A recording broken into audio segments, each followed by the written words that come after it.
Hi everyone, welcome to FoodyVibes. Today we are making a simple recipe of fried butter prawn.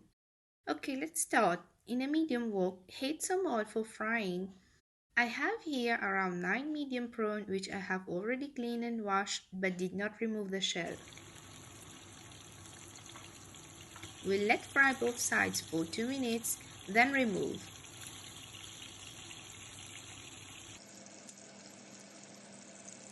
Now in the same pan, remove the excess oil and now we'll melt around 50 grams of butter. Add some finely chopped garlic and let fry until light crispy. Then we'll add around half tablespoon of ketchup and 1 tablespoon of oyster sauce. Mix well, then add the prawn.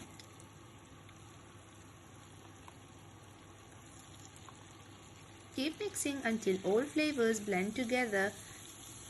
Then we'll add some fresh finely chopped parsley and let saute for 2 more minutes and it's done.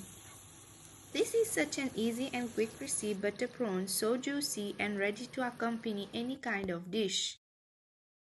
Hope you have liked my video. For more please share, like and subscribe. Thank you, bye bye.